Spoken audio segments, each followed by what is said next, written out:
Hey, coming up, we're talking about going right back to the basics of managing ADHD. It's ADHD 101 coming up next.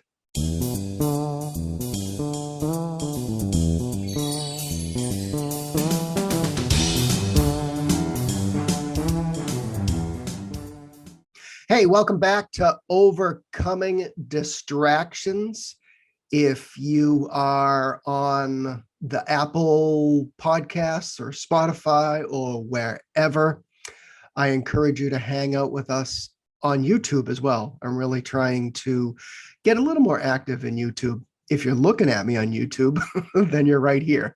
But again, if you're listening on Apple or anywhere else you get your podcasts, just go to youtube.com/overcoming distractions. It's pretty easy, and hit the subscribe button. All right. One more thing, housekeeping before I get started is I think you know by now, hopefully, if not, I have a new book. It's called Overcoming Burnout. It's real life strategies for burnout recovery and prevention in the future.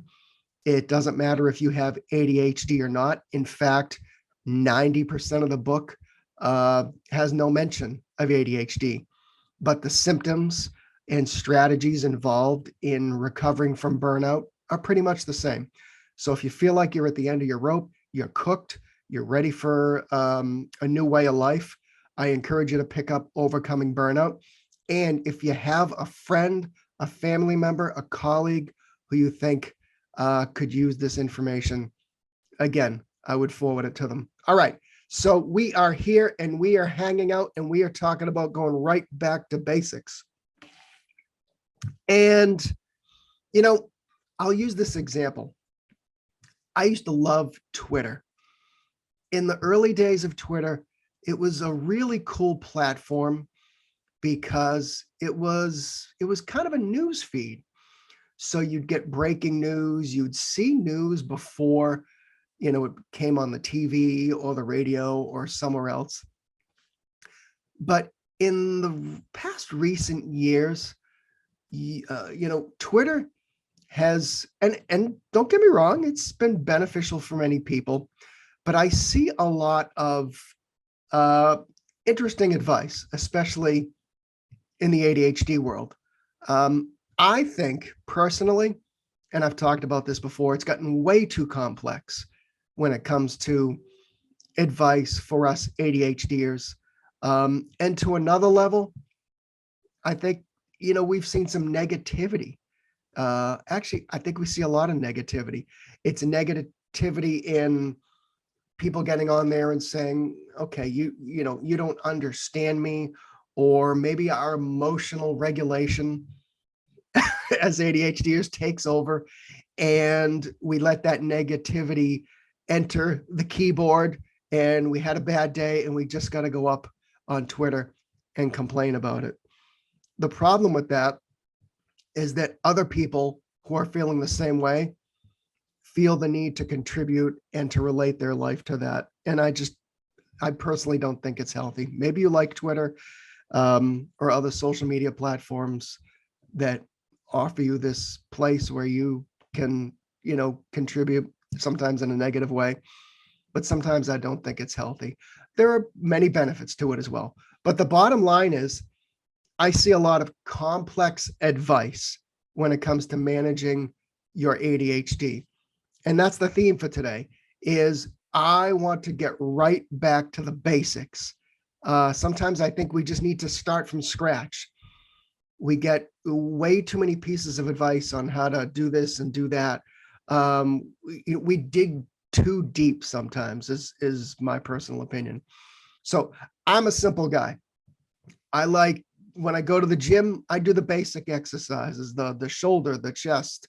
I exercise my skinny legs. Okay. Maybe I get on the treadmill, but I just do the basics. I don't use the fancy machines or anything. Coffee, put a little milk in it. I'm a happy guy. No more than that. Food, steak and potatoes. I love watching the Food Network, but all these crazy recipes and all the colors and, maybe they look cool. It ain't me. I'm a steak and potato guy. And when it comes to, ADHD and actually getting stuff done, I am just right back to paper and pen. I could never use these workflow systems. And I had many clients that said, we got to hop on this and you got to hop on that. And I just felt like I was doing things 2 and 3 times, over when I could have just done something once. So it's paper and pen, and I use Evernote to just keep track of things. So I'm a simple guy. It's the same with ADHD. And I think sometimes we just need to erase the board and go right back to the basics. I do what works, and that's it. I do what works, and that's it. So I want to run through a few things that I think you can be thinking of when you just want to kind of clean the slate and get back to the basics, because I think it's really important. I think we overanalyze and make managing our ADHD in our lives way too complex sometimes. So let's get right back to the basics. Number one is self-awareness. And I've said this before in the podcast, Overcoming Distractions. It's one thing I didn't put in the book. Now, Overcoming Distractions isn't perfect, and I equate it to more of an introduction to ADHD and some real life examples. But one thing that I just, and again, I was new to writing books, so I'll chalk it up to that. But I didn't put self-awareness in there, and I think it is so critical. You need to know your ADHD. You need to know your strengths and weaknesses, and you need to understand your brain. You need to understand that ADHD brain. Laura McNiven, with the co-author, Dr. Ann Bailey, wrote a great book. It's May We Have Your Attention, Please. She's been on the podcast, and she's been on the podcast recently. And one of the big parts of the book right in the beginning is understanding your brain. The book is called May We Have Your Attention, Please. And she walks you through methodically in the workbook about how to kind of understand your brain. So I highly recommend that. But if you don't want to get the book, and you just want to grab a legal pad and a piece of paper and a pen, just understand your brain, understand what you're good at, understand what you can push off. Number two, negativity. Okay, I just mentioned that. I just went on a little rant, but I think it's important as ADHDers for us to stay away from it. Don't let yourself fall into that negativity. And bottom line, think for yourself. Don't let others think for you. And I think that's a major problem when we get on social media, is that we allow others to think for us. And we say, yeah, I do that. Or yeah, I can relate to that, when maybe you can, maybe you can't. Okay. But our ADHD brains sometimes are a sieve. And I think we need to really try hard to make sure that we don't fall for that negativity, and that you're doing everything you can to think for yourself. Okay. Number three, don't discount what works for others. Okay. I think this is critically important. Again, if you get on social media, you see many people go, oh, this doesn't work. Oh, that doesn't work. Oh, I see people peddling this type of thing. Don't discount it. We're all different. Everybody responds to different types of ADHD management. Okay. We all thrive differently. So if something works for you and it doesn't work for somebody else, or vice versa, it is what it is. Okay. Don't discount what works for other people. I've talked to many people in the ADHD world who love Slack, who love these workflow programs. They love to stay connected. It's the way their brain works. As I mentioned, mine doesn't. I need a piece of paper and a pen. Okay. Don't discount what works for other people. Okay. Next, be careful of the stories you tell yourself. You can tell yourself something over and over again, and you can actually believe it. And going back to my podcast with Laura McNiven of Springboard, I mentioned I was taking martial arts, and I mentioned that we were learning new martial arts, and I kept telling myself, I can't do that. I can't do that. When in reality, I was one of the best people in the class when it came to this type of martial art. But I've been telling myself a story for years that I couldn't do it. Okay. And I think that's a perfect example of be careful of the stories you tell yourself. All right. There's I'm far from a therapist. Okay.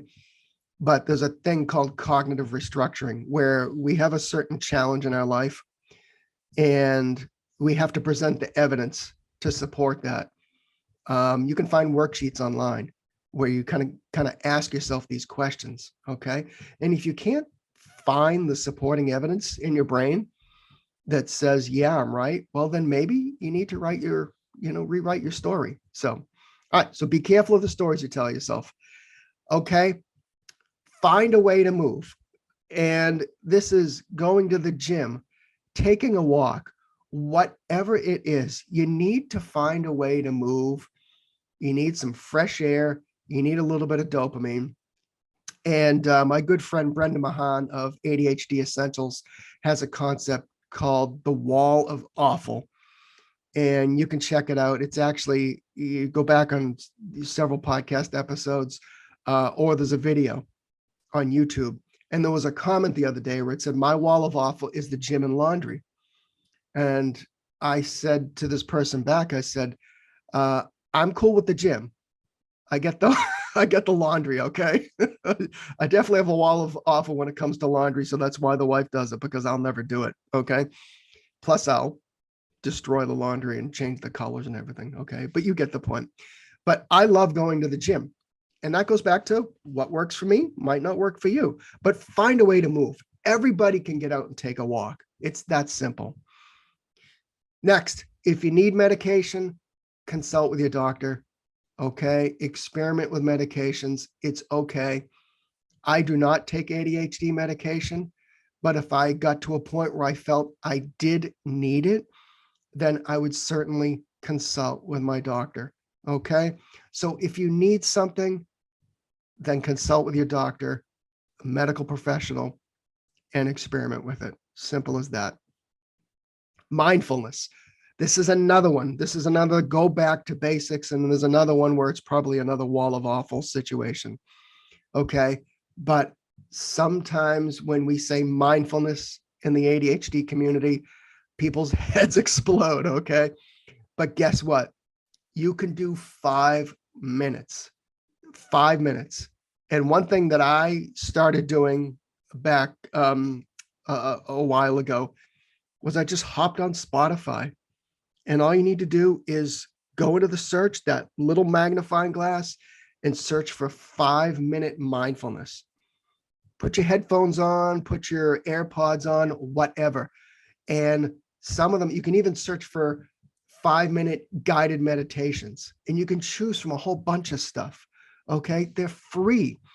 And whatever you want to do, if you want to relax, if you want to just something to get you going in the morning, if you want to help improve your sleep, okay, that's another one. You can do 5 minutes. Just drop the headphones in, experiment. I've looked at a bunch of them. I've tried a bunch of them, and many work. So mindfulness, just start with 5 minutes, okay? That's a basic. The next, be obsessed with managing your time. And to another degree, knowing when you work best. And you need to constantly reevaluate your time, whether it's on a monthly basis, twice a month, whatever. Our situations change, our professional lives change, our personal commitments change, and you need to be obsessed with your time management. I've said this over and over again. I color-coded the crap out of my calendar, and I need to do that because A, I need to make sure that I have those times blocked out where I can actually get work done and not be bothered. And the only way I can do that is if I have this big green color sticking in my face that says, don't book anything, Dave. Okay. But the other thing is I've really worked to understand the best times of day that I can work. For me, that's the morning. Okay. As soon as Junior gets off to school, I'm off and running. and working, and I go as long as I can and as focused as I can. When I'm done, I'm done. Yesterday, for example, 3 o'clock in the afternoon, I was exhausted. I was yawning and those big yawns, and I'm like, what the hell is wrong with me? And I know I needed to get work done, but I understand that if I try and work, it's either going to be low quality or it's just going to take me forever. So I cut my losses. So find out when the best time to work is. And to another degree, as I just mentioned, be in control of your time. Try your best to not let others control your time, because that's the fastest way to being exhausted, to low productivity, and burning out. If you let others control your time week after week, you will get cooked and you will burn out. Trust me, been there. The last thing I'll say, don't believe that traditional advice can't help you. I'm going to go back to my Twitter rant. I see over and over again people on Twitter saying, oh, they said to read this book or read that book or try this. Okay. I have gotten an enormous amount of help, okay, and skill set and other ways to thrive in life by looking at traditional advice. And one of the ways is James Clear's book, Atomic Habits. And that's one that I've seen on Twitter where people with ADHD say, that doesn't work. This is BS. How can you even suggest that? But one of the main concepts of James Clear's book is just those little tiny habits. So for example, I do a lot of writing. Can I write for a half hour a day? Can I write for an hour a day? Can I just say, from 8 to 9 a.m., I'm going to write without being disturbed? Okay. That's a little tiny habit that you can implement in your life. I don't care if you have ADHD or not. Okay. If you discipline yourself enough, traditional advice can help you. And, another thing in James Clear's book is just getting, 2 or 5% better at certain increments. This week, I'm just going to get 5% better at X, at whatever this thing is, at writing. Okay. I'll take writing, for example. You write 500, 600, 700 words in that time slot that you give yourself. Maybe I write 800 words. Okay.